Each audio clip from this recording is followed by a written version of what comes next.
আর আয়াত আল্লাহ বললেন খালাকাল ইনসানা মিন আলাক, আমি মানুষ বানাইছি রক্তপিণ্ড দিয়া, রক্ত থেকে। আর আয়াত আল্লাহ বলেন মিন নুতফা, আমি মানুষ বানাইছি নুতফা থেকে, পানি থেকে, একটা বিশেষ পানি যেটা খুবই সফট শুক্রাণু। বাবার নির্গত পানি থেকে মায়ের রেহেমে আল্লাহ মানুষ বানাইলেন। আর আয়াত আল্লাহ ওয়াজ করলেন ওয়া খালাকনাকুম মিন যাকারিন ওয়া উনসা,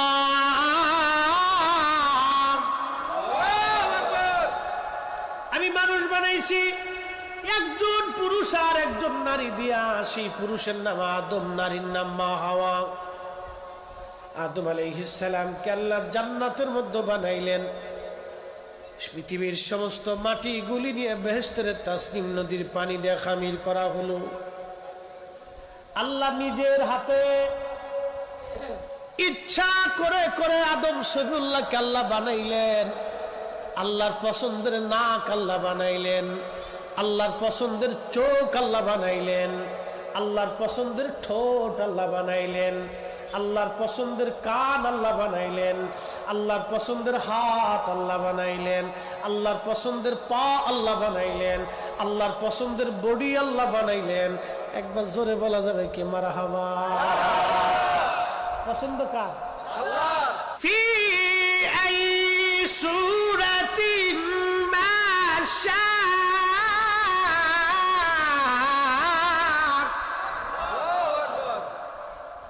কোরআন শরীফ ভালো লাগে? চলবে? তারপরে যদি না থাকে, যদি না দেই,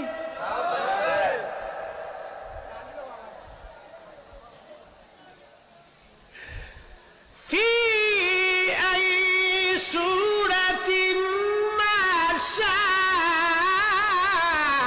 রাক্কাবাত। কুরআন আল্লাহ বলেন আমি যেইভাবে সূরত দেওয়ার দরকার আমি আল্লাহর পছন্দ অনুযায়ী এসে ইচ্ছা অনুযায়ী আমি মানুষের সূরত আমি আল্লাহ দিলাম। একজনের নাকের সাথে আরেকজনের নাকের কোনো মিল নাই। কি কথা কোন ঠিক কিনা? একজনের হাসির সাথে আরেকজনের হাসির কোনো মিল নাই। একজনের দাঁতের সাথে আরেকজনের দাঁতের মিল নাই। একজনের জিহ্বার সাথে আরেকজনের জিহ্বার মিল নাই। একজনের মনের সাথে আরেকজনের মনের মিল নাই। একজনের দেহের সঙ্গে আরেকজনের দেহের কোনো মিল নাই। একজনের দাড়ির সঙ্গে আরেকজনের দাড়ির মিল নাই। যত মানুষ তত কোয়ালিটি, যত মানুষ তত কোয়ালিটি, যত মানুষ তত কোয়ালিটি। এই কারিগরের নাম কি?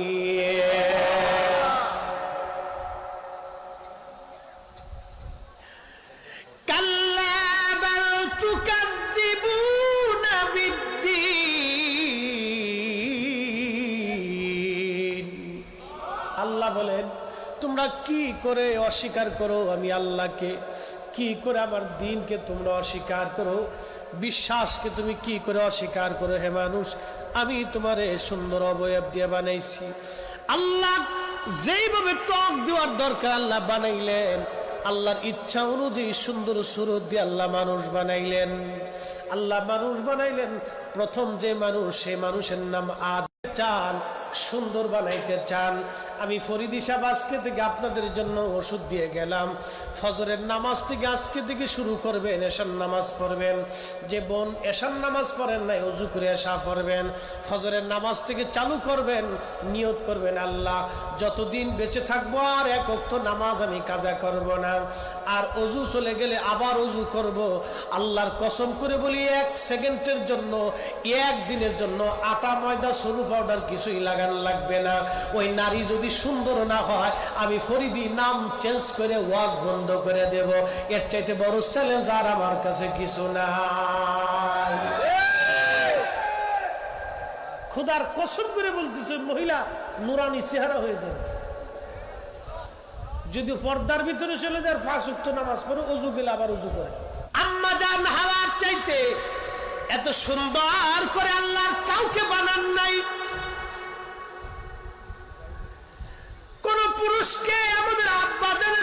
সুন্দর করে আল্লাহ বানান নাই।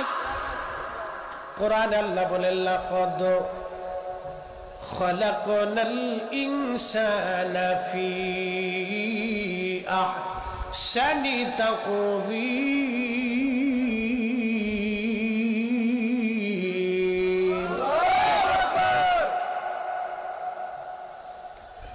কোরআন আল্লাহ বলে আমি মানুষ বানাইছি সুন্দর করিয়া।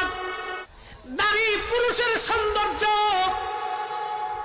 রব আমার মালিক এইগুলি দিছে।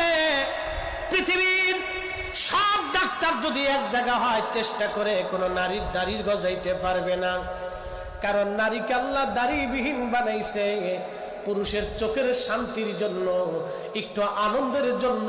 কথা বলেন ঠিক কিনা? আল্লাহর সৃষ্টির কি রহস্য! আল্লাহু আকবার।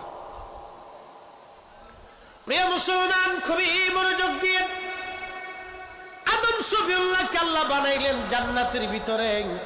40 বছর ধরে জান্নাতের মধ্যে তার বডি শুকাইতে লাগলেন। 40 বছর পরে আদম সফিউল্লাহর দেহ মুবারকের মধ্যে আল্লাহ রুহু নামক ইঞ্জিনটা ঢুকাই দিলেন। কিন্তু রুহু ইঞ্জিনে না যাইয়া ইঞ্জিন থেকে বের হয়ে আস নূরে মুহাম্মাদি যখন আদম সফিউল্লাহ থেকে রুহু চলে গেল, দেহ আলোকিত হলো, নূরে নূরান্বিত হলো, ইমানের আলোয়, প্রেমের আলোয়, ভালোবাসার আলোয়, ইয়াকিনের আলোয়, আমলের আলোয়, ইমানের দৌলতে, আমলের দৌলতে, ইয়াকিনের দৌলতে হযরতে আদম সফিউল্লাহর পুরো দেহ নবীর নূরে নূরান্বিত হয়ে গেল।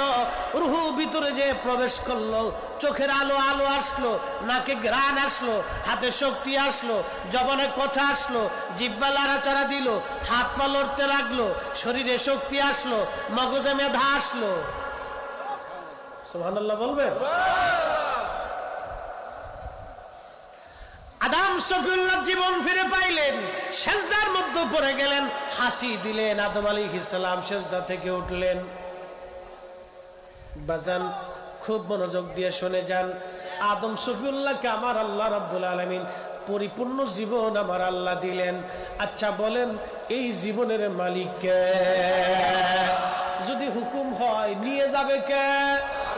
সেজদা আমি আল্লাহর জন্য। আজকে আমরা মাহফিলে বসলাম আল্লাহর জন্য, ওয়াজ শুনলাম আল্লাহর জন্য, একত্রিত হলাম আল্লাহর জন্য। মাহফিল আমার যুবকগুলি অনেক পরিশ্রম করে ওরা সাজাইলো। এই যে ওরা 50, 60, 100 জন যুবক মিলে আজকের এই নবীর ইশকে, রাসূলের মহব্বতে, নবীর আগমনের মিলাদের মাহফিল তারা দিয়েছে। বলেন আপনারা খুশি না বেজার? আল্লাহ বুঝি বেজার হইছে না? আচ্ছা, তাহলে মাহফিলটা কার জন্য? এটা আল্লাহর জন্য। এই মাহফিল আল্লাহর জন্য। দলিল আমি পরে আসতেছি। আদম সফিউল্লাহর কথা বলি। আদম নবী জান্নাতের ভিতরে জীবন ফিরে আসলো। আদম আলাইহিস সালামের ভালো লাগে না, কিন্তু একা একা জান্নাতে নূরে মুহাম্মাদি আদমের সাথে মিন ক্বাবলিহা তিবিতা ফিল জিনাদি, জান্নাতের ভিতরে একা একা ঘুরে। আদম নবী একা ছিল না, আপনি নবী আদমের সঙ্গে ছিলেন। আদম সফিউল্লাহ জান্নাতের ভিতরে ঘুরে। আদম নবী একা না, আদম নবীর সঙ্গে আমাদের নবী আছে না নাই? নবী কি আমাদের সুরতে না নূরের সুরতে?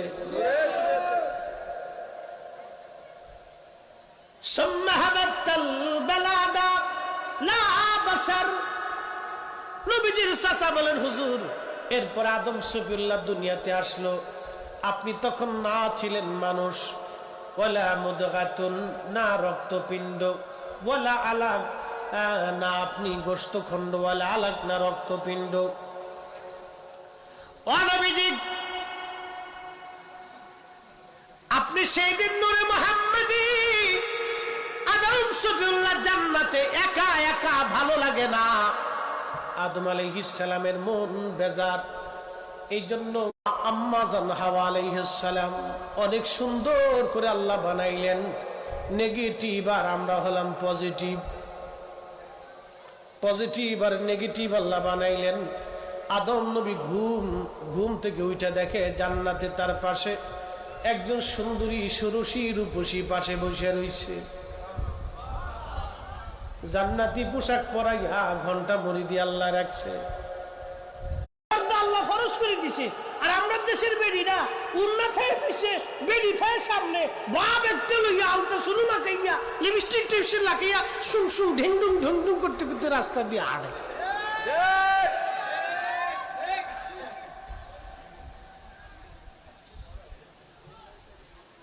বেড়ারা চাইতে বুড়া মানুষও চাইতে মনে কিছু নিয়েন না, মন খারাপ করার কিছু নেই, এটা বাস্তব কথা। এই জন্য আল্লাহ আইন করে দিলেন মহিলা জাতির মাথা থেকে পা পর্যন্ত ঢাইকে দাও, ওরে ঢাকিয়া রাস্তায় বাইর করো, পর্দার ভিতরে রাখো। মারহাবা বলবেন। এই জন্য পর্দার আইন আল্লাহ করে দিলেন, পর্দার বিধান আল্লাহ পাক করে দিলেন ফরজ। পুরুষের নামাজ পড়া ফরজ, নারীর নামাজ পড়া ফরজ, পর্দা করা তেমন ফরজ। রোজা রাখা যেমন ফরজ, পর্দা করা তেমন ফরজ। হালাল খাওয়া যেমন ফরজ, পর্দা করা তেমন ফরজ। ও মা বোনেরা, আপনারা ভাবেন বেপর্দায় চললে আপনার সৌন্দর্য দেখাইলে বুঝি ক্রেডিট আপনার বাড়ে। আল্লাহর কসম করে বলি, বেপর্দা নারীর কোনো ক্রেডিট নাই। পর্দাশীল নারীর দুনিয়াও ক্রেডিট আছে, কবরও ক্রেডিট আছে, জান্নাতেও ক্রেডিট আছে। কথা কোন ঠিক কিনা? পর্দাওয়ালা নারীরা জান্নাতে আম্মা জান হাওয়া, হযরত সারা, হাজরা, মারিয়াম, আম্মা জান খাদিজা, আম্মা জান আয়েশা, আম্মা জান সাউদা, হযরত ফাতেমা রাদিয়াল্লাহু আনহুমা, এদের সঙ্গে কিয়ামতের মাঠে তাদের হাসর নাসর হয়ে যাবে। জান্নাতে তারা একসঙ্গে থাকবে, বেপর্দা নারীরা থাকবে। ওই আমরা দেশের নায়িকারা যারা অর্ধউলঙ্গ হইয়া ল্যাংটা স্যাংটা হইয়া অর্ধউলঙ্গ হইয়া রানথুরা দেখাইয়া শরীর বডি মানুষের দেখাইয়া যারা পয়সা কামাই করে। আবার বর্তমানে সিস্টেম হয়েছে টিকটক বানাই বেডিরা। হ্যাঁ নারী সমাজ শুনিয়া যান, আদম শফিউল্লাহ আল্লাহ ডাক দিছে, আদম বিয়ে করতে হবে তোমাকে, শরীয়তের একটা আইন তোমাকে মানতে হবে। এই জন্য প্রথমত ছেলে মেয়েরা উপযুক্ত হলে বিবাহ দিয়ে দিবেন। ছেলে মেয়েরা উপযুক্ত হলে বিবাহের ব্যবস্থা করে দিবেন। বাজান খুব মনোযোগ দেন। হযরত আদম শফিউল্লাহ জান্নাতের মধ্যে ফেরেশতারা আসছে বিয়ে পড়ানোর জন্য। আদম তো জীবনে কোনোদিন বিয়ে থা করে না, আজকে প্রথম বিয়ে। প্রথম বিয়ে। আমরা দেশে বিয়ের মতো ডেক্সেট বাজছিল, যে বাড়িতে বিয়ে হয় সর্বনাশ তুফান উঠে ফেলেছি। শয়তানে খালি লাশ আর ওরে সর্বনাশ, খালা তো ভাই বিয়ে করতেছে।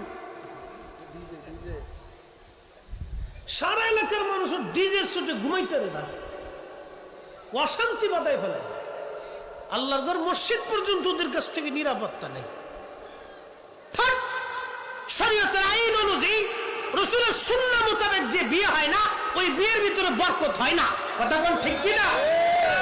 রাসূলের সুন্নাহ অনুযায়ী বিয়ে করবেন, সুন্নত অনুযায়ী। সুন্নতি বিয়ে তো মুসলমান জানি না। সুন্নতি বিয়ে মুসলমান করবারই চাই না। সুন্নতি বিয়ে মুসলমান বুঝতেই চেষ্টা করে।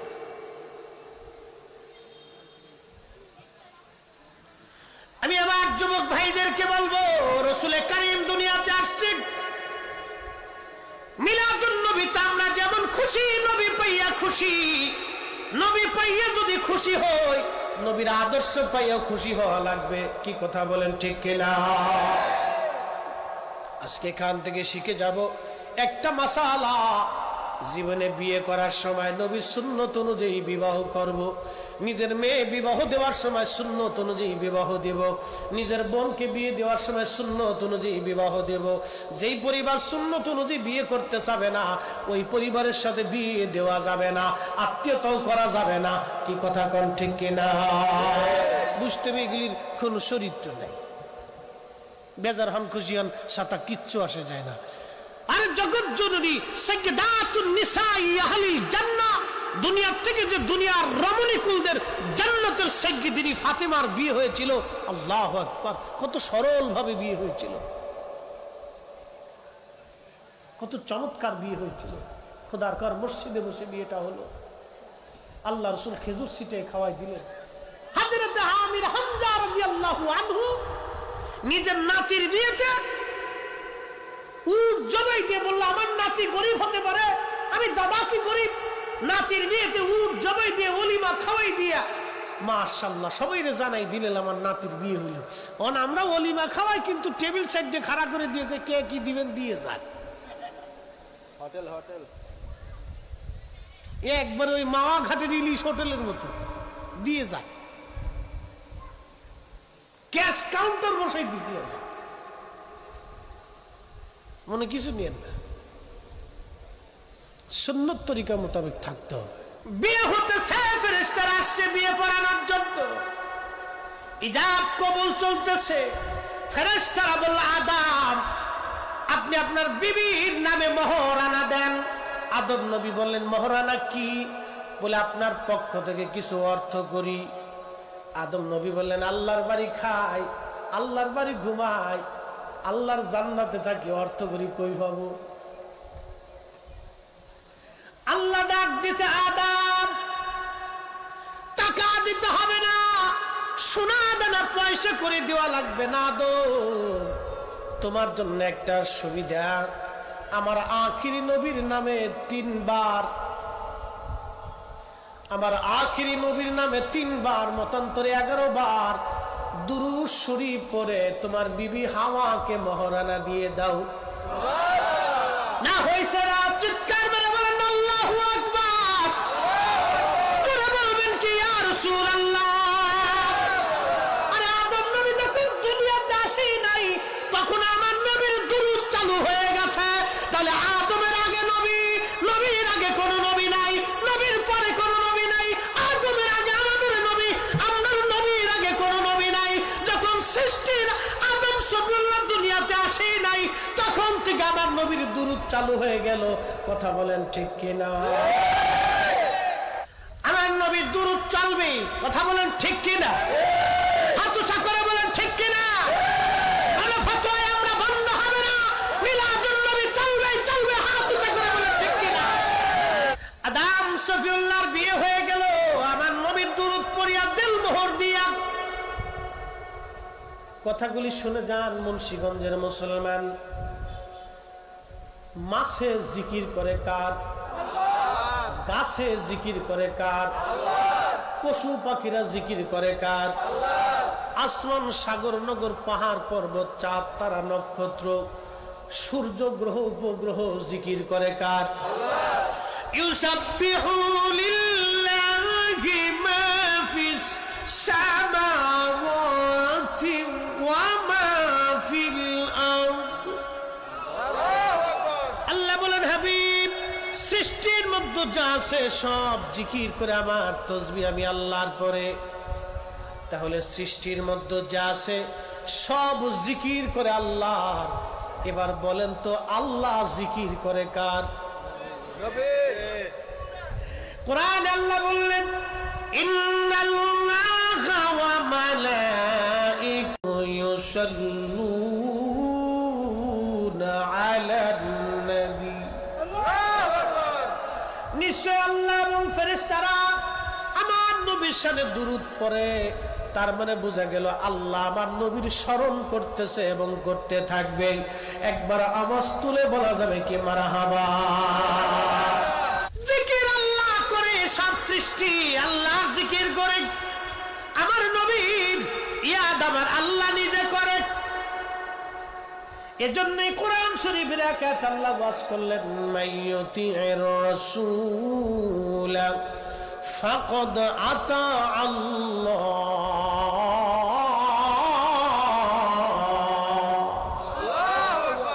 আল্লাহ বলেন, হাবিব উম্মতকে জানান, আমার বান্দাদেরকে জানিয়ে দেন, কেউ যদি আপনি নবী মানে তাহলে আমি আল্লাহ মানা হয়, আপনি নবীর ইত্তেবা করলে আমি আল্লাহর ইত্তেবা হয়ে যায়, আপনি নবী খুশি করলে আমি আল্লাহ খুশি হয়ে যাই, আপনি নবী ভালোবাসলে আমি আল্লাহ ভালোবাসা হয়, আপনি নবীর পক্ষে থাকলে আমি আল্লাহর পক্ষে থাকা হয়।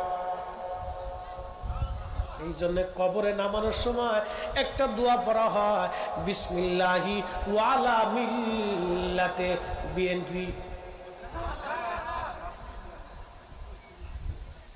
বিসমিল্লাহি ওয়ালা মিল্লাতে জাতীয় পার্টি, বিসমিল্লাহি ওয়ালা মিল্লাতে কাদেরিয়া, বিসমিল্লাহি ওয়ালা মিল্লাতে চিশতিয়া, বিসমিল্লাহি ওয়ালা মিল্লাতে রাসূলুল্লাহ। নবীর দল, নবীর দল, নবীর দলে থাকলে আল্লাহর দল হয়। যে নবীর দলে থাকে না সে আল্লাহর দলে থাকে না। যে নবী ভালোবাসে না সে আল্লাহ ভালোবাসে না। যে নবী মানে না সে আল্লাহ মানে না। যে নবী তাজিম করে না সে আল্লাহকে তাজিম করে না। যে নবীর পক্ষে না সে আল্লাহর পক্ষে না। যে নবী ইজ্জত করে না সে আল্লাহকে ইজ্জত করে না। যে নবীর গোলাম হয় না সে আল্লাহর গোলাম হয় না। এজন্য এই জমিনে নবীর দুরূদ ও সালাম, মিলাদুন নবীর মাহফিল চলবেই চলবেই। হাত উঁচা করে বলেন ঠিক কিনা? আদম শফিউল্লাহ জান্নাতে, মা হাওয়া, দুইজন জান্নাতের মধ্যে আল্লাহ পাক সব ফেরেশতাদেরকে ডাকলেন, আদম শফিউল্লাহকে সামনে দিলেন। সামনে দিয়ে আমার আল্লাহ বলেন, উসজুদু লিয়া আদম, ও ফেরেশতারা তোমরা আদমের দিকে তোমরা সেজদা দাও। ও ফেরেশতারা তোমরা আদমের দিকে সেজদা দাও।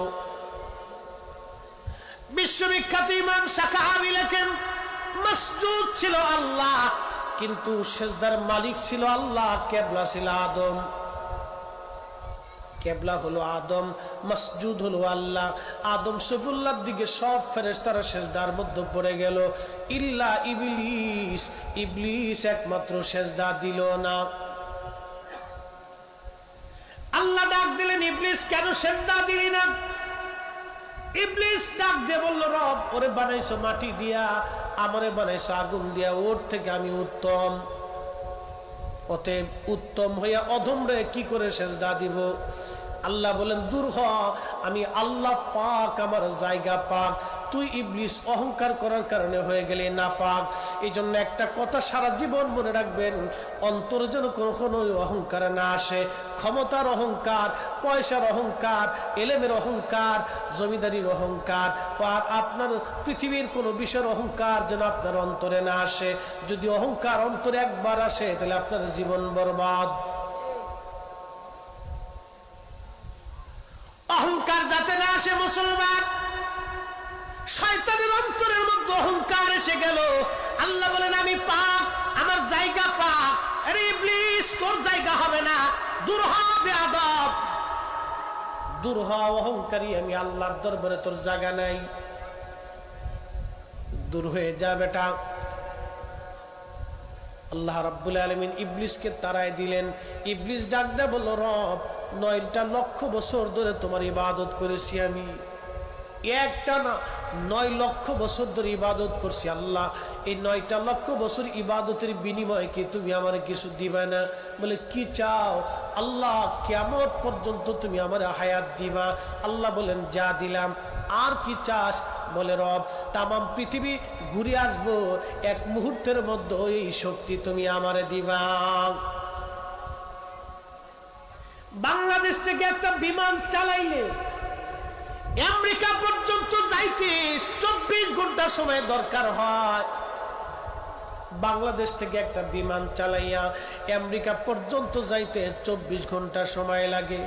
ও মুসলমান, কিন্তু আজাজিলের আমেরিকা থেকে বাংলাদেশে আসতে 48 ঘন্টা লাগে। 1 সেকেন্ডের ভিতরে তামাম পৃথিবী ঘুরে আসে। 1 সেকেন্ডের মধ্যে তামাম পৃথিবী ঘুরে আসে। আমি আরো সহজ করে দিই, আমার হাতে মোবাইল। এই মোবাইলের মাধ্যমে, হোয়াটসঅ্যাপের মাধ্যমে, ইমোর মাধ্যমে, ভিডিও কলের মাধ্যমে আপনি এখান থেকে নেটওয়ার্ক লাগাইলেন, ফোন দিলেন আপনার বন্ধুর মোবাইল আমেরিকায়, আপনার ছবি যাবে আপনি নিজে যাবেন, আপনার কথা যাবে, আপনার হাসি যাবে, কান্না যাবে, আপনার লাড়াচাড়া সব চলে যাবে তরঙ্গমালার ভিতর দিয়া। এই মুন্সিগঞ্জের টাওয়ার ঢাকার টাওয়ারে পাস করবে, ঢাকার টাওয়ার বঙ্গবন্ধু স্যাটেলাইটে পাস করবে, বঙ্গবন্ধু স্যাটেলাইট আমেরিকান স্যাটেলাইটে পাস করবে, আমেরিকান স্যাটেলাইট আর আপনার বন্ধুর মোবাইলে পাস করে দিবে। এই বাংলাদেশ থেকে আমেরিকা নামক একটা মহাদেশে আপনার বন্ধুর মোবাইলে আপনার ছবি চলে গেল, আপনার ভিডিও চলে গেল, আপনার চেহারা চলে গেল, আপনার কথা গেল। সময় নিল বিজ্ঞান মাত্র 1 সেকেন্ড। 1 সেকেন্ডের ভিতরে লক্ষ লক্ষ মাইল দূর, হাজার হাজার মাইল দূর তরঙ্গমালার ভিতর দিয়ে মহাকাশের মাধ্যমে, স্যাটেলাইটের মাধ্যমে আপনার কথা, আপনার হাসি, আপনার কান্না, আপনার শব্দ যদি বন্ধুর মোবাইলে পৌঁছাইতে বিজ্ঞান 1 সেকেন্ড সময় নেয়। ও নবীর উম্মত, বিজ্ঞানের ক্ষমতা যেখানে শেষ, আমার নবীর ক্ষমতা সেখান থেকে শুরু। মুসলমান, বিজ্ঞানের ক্ষমতা যেখানে শেষ, আমার নবীর ক্ষমতা সেখান থেকে শুরু। বিজ্ঞান যদি 1 সেকেন্ডে আপনার মোবাইল থেকে বন্ধুর মোবাইলে আপনার কথা আর আপনার চেহারা পৌঁছাই দিতে পারে, তাহলে আজকের মাহফিল মদিনার নবীর রওজা মোবারক থেকে দেখতে পারে। এই ক্ষমতা নবীর আছে, বিশ্বাস আছে কার কার? সহিহ বুখারীর কিতাবুস সালাত, বাবু সালাতুল কুসুফ। রাসূল করিম সালাতুল কুসুফের নামাজ শেষ করার পরে আল্লাহর হাবিব হাত বাড়াই দিয়েছে। তো সাহাবে کرام বলেন, হুজুর এইভাবে তো নামাজ কোনোদিন দেখিনি। বলে, সাহাবীরা, আমি খোদার জান্নাত দেখেছি, জান্নাতের আঙ্গুর ফল দেখেছি, লোভনীয় মজাদার আঙ্গুর আনার জন্য আমি নবী হাত বাড়াই দিছিলাম জান্নাত। হ্যাঁ, হয়েছে না? একসাথে বলেন আল্লাহু আকবার। নবী কোথায়? মদিনায়। হাত বাড়াইছে জান্নাতে, বুখারী হাদিস। যে নবী মদিনায় দাঁড়িয়ে জান্নাতে হাত বাড়াইতে পারে, সে নবী মদিনার থেকে আজকের মাহফিলে তাওয়াজ্জুর হাত বাড়িয়ে দিয়ে উম্মতের দুরূদ ও সালাম কবুল করতে পারে। কথা কর ঠিক কিনা? আপনি মানেন না, সেটা আপনার দোষ। আমি বুঝি না, সেটা আমার বুঝের দোষ। সাতা রাসূলুল্লাহর দোষ না। আল্লাহ রসুলের জায়গায় আছে, উনি মহান ইজ্জতওয়ালা। প্রিয় মুসলমান, আযাজিল ডাক দিয়ে বলল, আল্লাহ আরেকটা ক্ষমতা তুমি আমার দিবা। আল্লাহ বলেন, আযাজিল কি চাও? বলে, রব তোমার বান্দার শিরার ভিতর দিয়ে ঢুকে, রক্তের চলাচলের ভিতর দিয়ে ঢুকে আমি তোমার বান্দার কালবের মধ্যে বসে বসে ধোঁকা দিব। নামাজ পড়িস না, রোজা রাখিস না, হারাম খা, ঘুষ খা, সুদ খা, মাথায় বাড়ি দে, অন্যের মাল ছিনাই এনে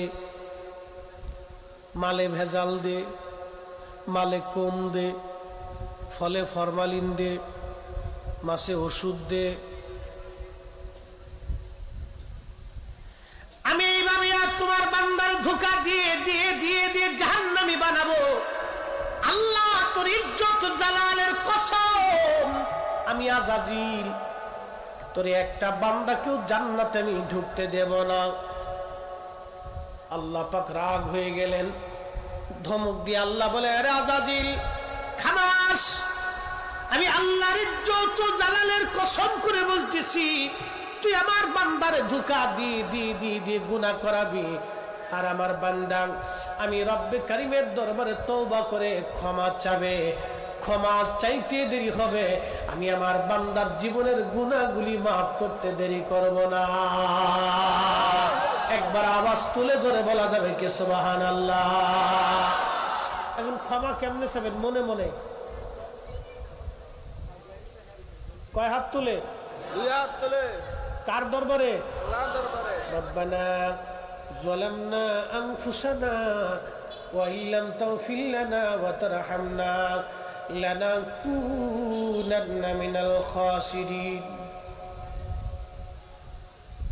ক্ষমা যখন আপনি চাবেন তখন আল্লাহ মাফ করে দিবেন, কিন্তু শয়তান চায় মুনাজাত যাতে বন্ধ হয়ে যায়। এই কথা কন না কেন? এই জন্য একদল ফতোয়ায় নামছে, এগুলি বেদাত, এগুলি বেদাত কইয়া বন্ধ করার উদ্দেশ্যে নামছে। তার মানে সুন্নি মুসলমান কপালে শনি আছে, সতর্ক যদি না হন ভবিষ্যৎ বড় অন্ধকার। দোয়া যদি বন্ধ হয় আপনার কপাল পুড়বে, আপনার 14 গোষ্ঠীর কপাল পুড়ে যাবে, আপনার বাপ মারও কপাল পুড়বে। বলে হুজুর কারণ কি? দোয়া আল্লাহর দরবারে ভিখারি বেশে হাত না তুললে, ক্ষমা না চাইলে আমার মালিক মৌলা ক্ষমা করবে না। শয়তানের চ্যালেঞ্জ বান্দা দুকা দিয়ে দিয়ে জাহান্নামী বানাবো, আর আল্লাহর চ্যালেঞ্জ আমার বান্দা ক্ষমা চাবে, আমি আল্লাহ ক্ষমা করে দিব। একবার চিৎকার মেরে বলেন আল্লাহু আকবার। সব ফেরেশতারা সেজদা দিল, ইবলিসকে আমার আল্লাহ তারাই দিল, যা চলে যা। ইবলিস চলে আসলো। বন্ধু খুব মনোযোগ দেন। আদম শফিউল্লাহকে ইবলিসে গন্ধম খাওয়াইলো। আদম আলাইহিস সালাম দুনিয়াতে আল্লাহ ফেলে দিলেন, একজনকে জেদ্দায় আর একজনকে শ্রীলঙ্কার আদম পাহাড়ে, দুইজনকে দুই জায়গায় আল্লাহ ফেলে দিলেন। প্রায় 350 বছর ধরে আদম নবী কাঁদতে লাগলেন, রব্বানা যালামনা আনফুসানা ওয়া ইল্লাম তাগফির লানা ওয়া তারহামনা লানাকুনান্না মিনাল খাসিরিন। আহলে সুন্নাত ওয়াল জামাতের চূড়ান্ত ফয়সালা হলো, কোন নবীদের জীবনে কোনো গুনাহ নাই, কোন নবীদের জীবনে কোনো গুনাহ নাই। কথা কোন গুনাহ নাই। নবীরা মাসুম, নবীদের জীবনে কোনো গুনাহ নাই। আহলে সুন্নাত ওয়াল জামাতের চূড়ান্ত ফয়সালা, নবীরা মাসুম, কোনো গুনাহ নাই। কিন্তু আদম নবীর গুনাহ না। তারপর আদম আলাইহিস সালাম 350 বছর ধরে কাঁদতেছেন, আমি আমার নফসের সাথে জুলুম করে ফেলছি, আল্লাহ আপনি মাফ করে দেন, ক্ষমা করে দেন। কাঁদতে লাগলেন আদম, একদিন না 2 দিন না 350 বছরের মতো কেঁদে কেঁদে কেঁদে কেঁদে চোখের পানিগুলি পড়ে পড়ে আদম আলাইহিস সালামের গোশতগুলি বাবা পচে গেল। কল্পনা করতে পারবে চোখের গোশতগুলি বাবা, মুখের গোশতগুলি আদম আলাইহিস সালামের পচে গেল। কেঁদে কেঁদে কেঁদে কেঁদে হয়রান। এত পরিমাণে আদম নবী কাঁদছিলেন, আল্লাহ আমার নবীর উসিলা ধরে যেই দিন আদম আলাইহিস সালাম ক্ষমা চায়, রব তোমার এই জান্নাতের পাতায় পাতায়, খুরেদের কপালে কপালে, আর গম্বুজে গম্বুজে, প্রাসাদে প্রাসাদে, আল্লাহ তোমার জান্নাতের দরজায় দরজায় লা ইলাহা ইল্লাল্লাহু মুহাম্মাদুর রাসূলুল্লাহ সাল্লাল্লাহু আলাইহি ওয়াসাল্লাম এটা লেখা দেখছি। আল্লাহ তোমার নামের পাশে যার নাম, কোরআন বলে ওয়ারাফানা লাকা যিকরাক, হুজুর আমি আপনার নামকে সমুন্নত করেছি। আয়াত নাজিল হয়ে যাওয়ার পরে জিবরাইল আমিন আসছে, হুজুর আয়াতের তাফসীর কি আপনি জানেন? নবীজি ডাক দিয়ে বলেন আল্লাহু আলাম, আল্লাহ ভালো জানে। আল্লাহ নবীকে জিবরাইল বলেন, হুজুর ইদা যুকিরতু যুকিরতা মাই, আল্লাহ বলে দিয়েছেন মালিকের জিকির যেখানে আপনি নবীর জিকির হবে সেখানে, আল্লাহর জিকির যেখানে আপনি নবীর জিকির হবে সেখানে, আল্লাহর গুণগান যেখানে আপনি নবীর গুণগান চলবে সেখানে।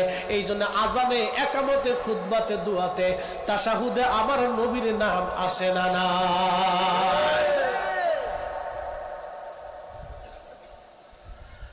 আদম নবী ডাক দিছে, আল্লাহ ওই নামের খাতিরে তুমি আমারে ক্ষমা করো। আল্লাহ রাব্বুল আলামিন সাথে সাথে আদম আলাইহিস সালামের আল্লাহ মাফ করে দিলেন। নবীর উসিলা দিয়ে সব নবীরাই দোয়া করত, মারহাবা বলবেন। কোন নবীর জামানাতে কেউ বিপদে পড়লে, কঠিন মুসিবতে পড়লে, দোয়া কবুল না হলে আখিরি নবীর উসিলা ধরা হতো। মারহাবা আরো জোরে। আমার নবীর কারণে আমার মালিক, আমার আল্লাহ তাদের দোয়াগুলি কবুল করতেন, দোয়াগুলি আল্লাহ মঞ্জুর করতেন। বাজান আল্লাহ রসুলের নবীর মিলাদুন নবীর মাহফিল কেন আমরা করি? এর দলিল দিয়েছেন আল্লামা ইমাম জালালউদ্দিন আস-সুয়ুতি। ইমাম জালালউদ্দিন সুয়ুতি রাহিমাহুল্লাহ তাআলা মিলাদুন নবীর উপরে আজ থেকে 550 বছর আগে একটা সমাধান কিতাব লিখেছেন, হুসনুল মাকাসিদি ফি আমালিল মাউলিদ। হুসনুল মাকাসিদি ফি আমালিল মাউলিদ। এই কিতাবের মধ্যে বিশ্ববিখ্যাত ইমাম সুয়ুতি, যিনি 2 লক্ষ হাদিসের হাফেজ ছিলেন, বাবা নবম শতাব্দীর জমানার মুজাদ্দিদ মিল্লাত ছিলেন। শুধু তাই নয়, আল্লাহর নবীকে তিনি 75 বার স্বপ্ন যোগে দেখেছিলেন। 33 বার জাগ্রত হালতে রুহানি সুরতে আমার নবীর সঙ্গে দিদারে মুস্তাফা তার নসিব হয়েছিল। একবার আওয়াজ তুলে বলা যাবে কি মারহাবা। উনি ছোট হুজুর, হাদিস মুখস্থ ছিল কয় লাখ? জোরে কয়। আপনার কয় লাখ আছে? আপনার দেশে যে বিরোধিতা করতেছে তার আছে কতটুকু? যে মিলাদুন নবী সাল্লাল্লাহু আলাইহি সাল্লামের বিরোধিতা করে তাকে জিজ্ঞেস করবেন যে এর পক্ষে কিতাব লিখছেন ইমাম সুয়ুতি, তার হাদিস মুখস্থ ছিল 2 লাখ, তোমার আছে কয়টা? আচ্ছা, আর একটু গেল দেখেন ইমাম সুয়ুতি তিনি তিনার কিতাব থেকে দলিল দিছে, সুম্মা রাআইতু ইমামুল কুররা। অতঃপর ইমামুল কুররা, ইমামের আগে কি সুন্দর নাম লকব দিচ্ছেন, হাফিজ শামসুদ্দিন ইবনে জাজরি রাহিমাহুল্লাহ ক্বালা ফি কিতাবিহিল মুসাম্মা। তিনি তার কিতাব, প্রসিদ্ধ কিতাবের নাম আরফুত তারিফি বিল মাউলিদিশ শরীফ। এই কিতাবের মধ্যে মা নাসহু, তিনি আরেকটা নস দিয়েছেন, আরেকটা দলিল দিয়েছেন। কি দলিল? কদরুই আবু লাহাব বাদা মাউতিহি ফিন নাউম ফাকিলা লাহু মা হালুকা ফাকালা ফিন নার। লম্বা হাদিস বলতেছি। হযরত ইমাম শামসুদ্দিন জাজরি হাফিজুল হাদিস, উনি লক্ষ লক্ষ হাদিসের হাফিজ। উনি উনার কিতাবের মধ্যে মিলাদুন নবীর পক্ষে দলিল সাবমিট করতে যাইয়া ইমাম জাজরি রাহমাতুল্লাহ আলাইহি লেখেন, আবু লাহাব একটা কাট্টা কাফের, সে মারা গেল। আবু লাহাব এত বড়ই কাফের ছিল, আল্লাহ নবীকে সে একদিন মেরেছিল, আঘাত করেছিল, কষ্ট দিয়েছিল। আমার আল্লাহ সহ্য করতে না পেরে আমার আল্লাহ একটা সূরা নাজিল করলেন, তাব্বাত ইয়াদা আবি লাহাবি ওয়া তাব্বা মা আগনা আনহু মালুহু ওয়া মা কাসাব। এই কাফেরের বিরুদ্ধে আল্লাহ সূরা নাজিল করলেন, তার মানে কাফেরেরও কাফের। কি কথা কর না, কাফেরেরও কাফির, খালি কাফের না, ও সিরিয়াস কাফির, যার উপরে আল্লাহ কুরআনের সূরা নাজিল করে আল্লাহ নিজে বদদুয়া দিয়েছে যে সে ধ্বংস হয়ে যাক। তাব্বাত ইয়াদা আবি লাহাব, নবী যেই হাত দিয়ে আপনি রাসূলকে আঘাত করেছে ওই হাত ধ্বংস হোক। আল্লাহু আকবার বলবেন না? আল্লাহ নিজে আয়াত নাজিল করেছে। সেই আবু লাহাব মারা গেল। হযরত আব্বাস রাদিয়াল্লাহু আনহু ঘুমে স্বপ্নের মাধ্যমে আব্বাস রাদিয়াল্লাহু আনহু দেখলেন, আবু লাহাব কেমন আছো? আবু লাহাব বলে, না রে, আমি ভালো নাই। তোমরা কালমা পড়ছো, আমি কালমা পড়তে পারি নাই। আমি জাহান্নামের মধ্যে জাহান্নামের আগুনে জ্বলতেছি। তবে শোন আব্বাস, একটা সুসংবাদ শোনাই। বলে, কি সুসংবাদ? সুসংবাদ হলো, ও আব্বাস রে, ইউখাফফাফু আন্নি ইসনাইন ওয়া আমাসসু মিন বাইনি উসবুইয়া মাউন বিকদরি হাদা ওয়া শারুল রাস উসবুইহি। হযরতে আব্বাস রাদিয়াল্লাহু আনহু কে আবু লাহাব ডাক দিয়ে বলতেছে, আবুল আব্বাস রে, তবে শোন, সোমবারের দিন আসলে আল্লাহ আমার আযাব হালকা করে দেয়, আর আমার এই শাহাদাতের আঙ্গুলের মাথার মধ্যে পানি জমে, এখানে একটা ফুটা আছে, দেখ, এই ফুটা দিয়ে পানিগুলি চুষে চুষে আমি আবু লাহাবের কলিজা আমি ঠান্ডা বানাই। একবার জোরে বলা যাবে কি মারহাবা? প্রত্যেক সোমবারে আবু লাহাবের হাতে পানি জমে, আল্লাহ আযাব হালকা করে দেয়। বলে কারণ কি? আবু লাহাব ডাক দিয়ে বলতেছে, আব্বাস, কারণ একটা, ওই সোমবারের দিন আমার ভাতিজা মুহাম্মদ আমিন দুনিয়াতে তশরিফ আনলো। যদিও আমি জানতাম না সে নবী হবে, কিন্তু ভাতিজার জন্ম হওয়ার কারণে আমি খুশি হইয়া আমার দাসী সুয়াইবা দৌড়ায় এসে আমাকে বলল, মালিক, আপনার ভাইয়ের ছেলে হয়েছে, আপনার ভাতিজা হয়েছে। ভাতিজার জন্মে খুশি হইয়া আমি আবু লাহাব আমার দাসীর দিকে ওই আঙ্গুল, যেই আঙ্গুলের পানি জমে, পানি শুষে আমি কলিজা ঠান্ডা বানাই, ওই আঙ্গুলখানা দিয়া দাসী সুয়াইবার দিকে তাকায় বললাম, আরে সুয়াইবা, তুই আমার ভাতিজার জন্মের সুসংবাদ দিলি, যা, এই খুশিতে আমি তুই দাসীকে আজাদ করে দিলাম, মুক্ত করে দিলাম, তোকে স্বাধীন করে দিলাম, তুই চলে যা, তোকে স্বাধীন করে দিলাম। আরে আব্বাস, প্রত্যেক সোমবার আসলে ওই কারণে আল্লাহ খুশি হইয়া আমার আযাব হালকা বানায় দেয়, আর আমার হাতের মধ্যে পানি জমাইয়া ওই পানি পান করে আল্লাহ আমার কলিজা ঠান্ডা বানায় দেয়। একমাত্র আমার আখিরি নবীর কারণে খুশি হইয়া আবু লাহাবের মতো কাট্টা কাফের যদি আযাব মাফ করায় নিতে পারে, তাহলে আমরা নবীর আগমনে খুশি হইয়া মিলাদুন নবীর মাহফিল দিয়া মানুষের খাওয়াইয়া ওয়াজ নসিহত করাইয়া জিকির আজগার করাইয়া নবীর আগমনে খুশি হওয়ার কারণে আল্লাহ আমাদের জীবনের গুনাহ মাফ করাইয়া আমরাও আল্লাহ জান্নাতি বানাইতে পারে। কথা কোন ঠিক কিনা? দলিল আমি দেইনি, দলিল দিয়েছেন ইমাম জাজরি এবং ইমাম সুয়ুতি রাহিমাহুল্লাহ। তিনারা লিখতেছেন কি চমৎকার, আল্লাহু আকবার। ফাইদা কানা আবু লাহাবুল কাফির আল্লাযী نزل القرآن بذمه زوزي في النار بفرحه ليلة مولد النبي صلى الله عليه وسلم به، فمحال المسلم الموحد من أمة النبي صلى الله عليه وسلم يصر بمولده ويبذل ما تسيل إليه قدرته في محبته صلى الله عليه وسلم لعمر إنما يكون جزاؤه من الله الكريم أن يدخله بفضله جنات النعيم। একসাথে জোরে বলা যাবে না মারহাবা? না আরো জোরে বলেন আল্লাহু আকবার।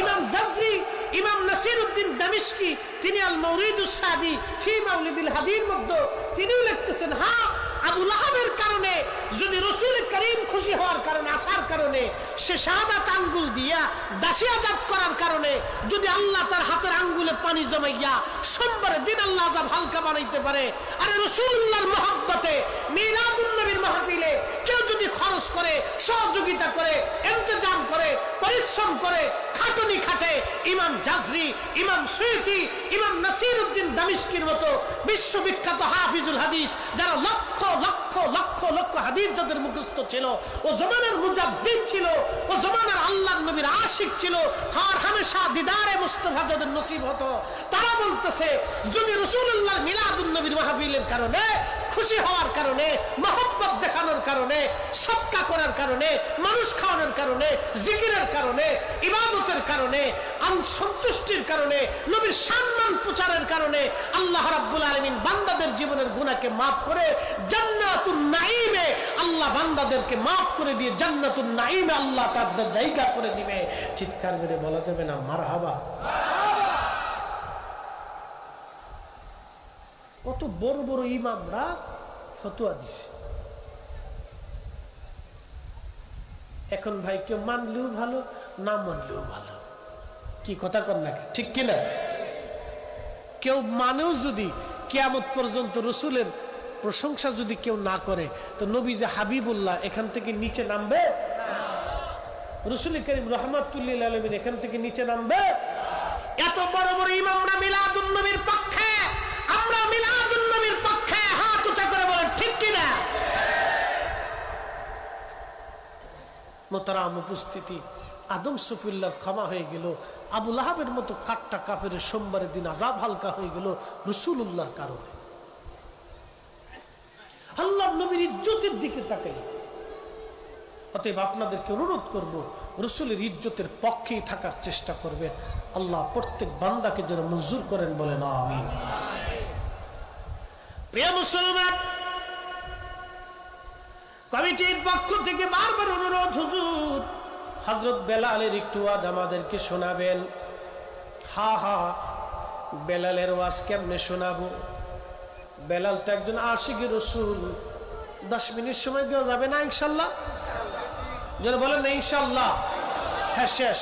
আর না, ওয়াজ আমি যা করার করছি। তাহলে মিলাদুন নবী চলবে না? হয় না? আরো জোরে বলেন, চলবে? এই বছর চলছে, আগামী বছর বন্ধ হবে নাকি বলে? চলবে চলবে চলবে। আরে আবু লাহাবের আযাব যদি হালকা হয় তো আপনার পিতামাতা 14 গোষ্ঠীর কবর আল্লাহ জান্নাতের বাগান বানাবে। কথা কোন ঠিক কিনা? কার কারণে? আমাদের কারণে না, নবীর কারণে। নবীর কারণে, নবীর কারণে। মহাব্বত একটা আলাদা বিষয়, দলিল দিয়ে মহাব্বত হয় না।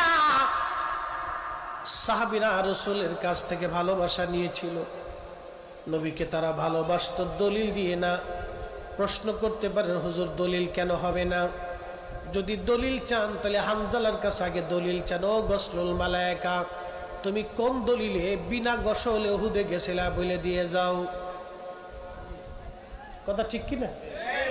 যদি রাসূলের মহব্বতের ব্যাপারে দলিল চান, যে দলিল দিতেই হবে, তাহলে হানজালার কাছে জিজ্ঞেস করেন, হানজালা কোন দলিলে তুমি ফরজ গোসল বাদ দিয়া উহুদের ময়দানে গেলা? দলিল দিয়ে যাও। মালিক ইবনে সারানাকে জিজ্ঞেস করেন, ও মালিক, তুমি নবীর রক্ত পান করলা, কোন দলিলে বলে দিয়ে যাও। হযরত ওয়াসাল কারনিকে বলেন, ওয়াসাল কারনি কোন দলিলে তুমি দাঁত বাংলা? দলিল দিয়ে যাও। তাদের একটাই কথা, কোন দলিল নাই, নবীর মহব্বতের দলিলের উপরে আর কোন দলিল হতে পারে না। কথা বলেন ঠিক কিনা? ইশকে রাসূল নিয়ে সারা জীবন কাটাইছে। কিছুই ছিল না, চেহারা ছিল না, লেখাপড়া ছিল না। নবী তাকে মসজিদে নববীর মুয়াজ্জিন বানাইলেন। পৃথিবী বিখ্যাত মুয়াজ্জিন, আল্লাহ রাসূলের দরবারের মুয়াজ্জিন, ইমাম নবী মুয়াজ্জিন হযরতে বেলাল। এই মুয়াজ্জিন চারটেখানি কথা না রে বাপ। হযরত বেলালের জীবনের একদিনের আযান পৃথিবীর সব মুয়াজ্জিনের আযান আর এক পাল্লাই দিলে হযরত বেলালের এক ওয়াক্তের আযানের ওজনের সমান হবে না। কথা বলেন ঠিক কিনা? আল্লাহু আকবার। হযরত বেলালের একদিনের আযানের ওজনের সমান হবে না। কারণ কি? বেলাল নবী দেখে দেখে আযান দিয়েছে, রাসূলের সামনে আযান দিয়েছে ইমাম নবী মুয়াজ্জিন বেলাল। নবীর ইন্তেকাল হয়ে গেল বহুদিন, নবীর মসজিদে বেলাল আযান দেয় না। ইন্তেকালের পরে আর বেলাল কখনো আযান দেন নাই। চলে গেলেন সিরিয়ার দামেশকে। ইমাম কিরমানি শরহে বুখারীর মধ্যে লেখেন, চলে গেলেন বেলাল সিরিয়ার দামেশকে। চলে যাওয়ার পরে হযরত আবু বকরের জমানায় বেলাল সিরিয়াতে চলে যাওয়ার পরে রাত্রিবেলা ঘুমিয়ে আছে। স্বপ্নের ঘরে রাহমাতুল লিল আলামিন যে হযরত বেলালের ঘরে নবীজি তশরিফ আনলেন। আল্লাহর নবী ডাকতেছে, কিরে বেলাল, কেমন জুলুম তুমি আমার সঙ্গে শুরু করছো রে বেলাল? কতদিন হলো তুমি আমার জিয়ারতে আসো না। বেলাল, আমি নবীর জিয়ারতে আই রে বেলাল। একটু চিন্তা করেন তো, একজন সাহাবী নবীকে কতটা ভালোবাসা দিলে, মোহাব্বত দিলে। কলিজায় মোহাব্বত থাকলে সাহাবীকে নবী জিয়ারতের জন্য ডাকতে যায়, আয় আয়, কতদিন হলো তুমি আমার জিয়ারতে আসো না। বেলাল, আয়, আমি নবীর জিয়ারতে আয়। বেলালের মতো আশিক যদি আমরা হইতাম, এ দুনিয়ায় নবীর দেখা পাইতাম, এ দুনিয়ায় নবীর দেখা পাইতাম। আল্লাহর নবীর পাগল আশিক রাসূল হযরতে বেলাল শুধু সিরিয়ার দামেস্ক থেকে রওনা করছে। পবিত্র মদিনাতুল মুনাওয়ারা যখন পৌঁছাইল তখন ছিল তাহাজ্জুদের সময়। রওজা শরীফের জালি মোবারক কাঠ দিয়ে ঘিরা, ওই জালি মোবারকের সঙ্গে মাথা ঠেকাইয়া বেলাল গুন গুন করে কাঁদে আর বলে, ইয়া রাসূলুল্লাহ, নবী গো, গোলাম হাজির হয়ে গেছে, ইয়া রাসূলুল্লাহ, গোলাম হাজির, আপনি আসতে বলেছিলেন, আমি আসছি, ইয়া রাসূলুল্লাহ, গোলাম হাজির হয়ে গেছে, আপনি আসতে বলেছিলেন, আমি বেলাল আপনার কদম মোবারকে আসছি গো নবীজি। বসে বসে বেলাল কাঁপতেছিল, রওজা মোবারক দেখে বেলাল সহ্য করতে পারত না। ইমাম কিরমানি শরহে বুখারীর মধ্যে লেখে, হযরত বেলাল স্থির থাকতে পারতেন না। নবীজির স্মৃতি বিজড়িত জায়গাগুলি দেখে বেলালের বুক ফেটে আসতো। এই জন্য মদিনায় বেলাল আর থাকতে পারেন নাই, বিরহ যন্ত্রণা, বিরহ বেদনা বেলাল সহ্য করতে পারেন নাই। নতুন মুয়াজ্জিন আসছে আজান দেওয়ার জন্য, এসে দেখে রে নবীর মুয়াজ্জিন রওজা মোবারকের পাশে বসে বসে কাঁদে। ডাক দিয়ে বললেন, মদিনাবাসী শুনছো, নবীর মুয়াজ্জিন বেলাল ফিরে আসছে। সারা মদিনার ঘর থেকে সাহাবীরা বের হয়ে মসজিদে নববীতে হাজির হইয়া দৌড়ায় চলে আসছে। হাজার হাজার সাহাবী মসজিদে নববী ভরে গেছে। বেলাল আজান দেব, বেলাল রে, কতদিন হলো তুমি আমরারে সেই আজান শুনাও না, যে আজান নবীরে শুনাই তার বেলাল, সে আজান আমরারও আবার শুনো। বেলাল রাদিয়াল্লাহু আনহু একটাই কথা, সাহাবীরা না, নবীর ইন্তেকালের পরে আমি আর আজান দিব না, আমি কারে আজান শোনাবো? আজান দিলে নবী নামাজে আসতো, আজ নবী আসবে না। পাগলের মতো হয়ে গেলেন আশিকে রাসূল, বিরহ বেদনা সহ্য করতে না পেরে হযরত বেলাল রাদিয়াল্লাহু আনহু কাঁদে, সাহাবীরাও কাঁদতে লাগলো। সাহাবীরা বলল, আমরার কথা বেলাল আজান দিবে না, দেখো হাসান আর হুসাইন ঘরের মধ্যে আসেনি। ইমাম হাসান হুসাইন রাদিয়াল্লাহু আনহুমাকে ডেকে নিয়ে আসা হলো। ইমাম হাসান আর হুসাইন দেখতে নবীজির মতো দেখা যাইতো। দুইজন ভাই নানার চেহারা পাইছিলেন। কোন কোন সময় সন্তান বাবার চেহারা পায়, নানা দাদার চেহারা পায়। দুই নাতি নানার চেহারা পাইছিল, দেখতে নবীর মতো দেখা যাইতো। রওজা শরীফ থেকে উঠে বেলাল একবার ইমাম হাসানের বুকের মধ্যে মাথা ঠেকায়, আবার ইমাম হুসাইনের বুকের মধ্যে মাথা ঠেকায়, কান্দে। এইভাবে কান্নাকাটি চলতেছে। ইমাম হাসান ডাক দে বলল, নানার মুয়াজ্জিন, যেই কণ্ঠ দিয়া নানারে আজান শোনাই তা গো নানার মুয়াজ্জিন, আজকে তুমি তাড়াতাড়ি যাও, আমি হাসান বলতেছি, নানারে যেইভাবে আজান শোনাইতা সেইভাবে আজান শুনাই যাও, সেইভাবে আজকে আপনার আজান শোনাও নানার মুয়াজ্জিন। সহ্য করতে পারেন নাই আশিকে রাসূল। বনু নাজ্জার গোত্রের এক মহিলার ছাদ ছিল মসজিদ নববীর পাশেই, উঁচু ঘর।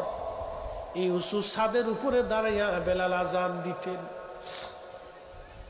এটাই ছিল তৎকালীন জমানার মিনারা। সুনানু আবু দাউদের 519 নম্বর হাদিস। আজান দেওয়ার আগে, ফজরের আগে বেলাল একটা দোয়া পড়তেন, আল্লাহুম্মা ইন্নী আহমাদুকা ওয়া নাস্তাঈনুকা আলা কুরাইশ আইয়ুকিমু দীনাক। এই দোয়াটা পড়ার পরে বেলাল আজান দিত। কিন্তু বড় আফসোস, আজকে আমাদের দেশে ফজরের নামাজের আগে, আজানের আগে ঘুমের দোয়া পড়া হয়, ঘুমের দোয়া পড়া হয়। হযরত বেলাল এই দোয়া পড়েন নাই। হযরত বেলাল ওই মহিলার ছাদের উপরে দিয়ে আজান শুরু করলেন, আল্লাহু আকবার, আল্লাহু আকবার। লাহানের হুজুর প্রেম এতই সারা মদিনার রন্দে রন্দে আজান ছড়িয়ে গেল। আল্লাহু আকবার, আল্লাহু আকবার। মদিনার ঘরে ঘরে আজানের আওয়াজ পৌঁছে গেল। পুরুষরা বৃদ্ধরা ঘর থেকে বের হয়ে দৌড় মারছে। আশহাদু আল্লা ইলাহা ইল্লাল্লাহ। হায়রে আজানের ফয়জুদ, প্রেমের টান। বেলালের আজানের প্রেমের এত আকর্ষণ, ইশকে রাসূলের আকর্ষণে সাহাবীদের কলিজা ফেটে গেল, চোখে পানি এসে গেল। কোন সাহাবী আর স্থির থাকতে পারেন নাই, কেঁদে ফেলে দিলেন। হায় হায় কান্না। সারা মদিনায় ছোট্ট বাচ্চারা কাঁদে, মহিলারা কাঁদে, বৃদ্ধরা কাঁদে, যুবকরা কাঁদে। কোন মানুষের কান্নার বাদ নাই। গুন গুন গুন গুন করে সারা মদিনার মুসলমানরা সেদিন কাঁদতে লাগলো। খালি একটাই বাক্য, নবী বুঝি ফিরে আসছে রে, নবী বুঝি ফিরে আসছে, নবী বুঝি ফিরে আসছে রে, নবী বুঝি ফিরে আসছে।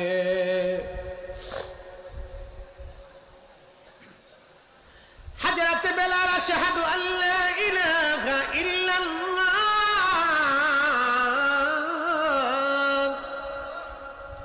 সারা মদিনার মুসলমান কাঁদতে লাগলো।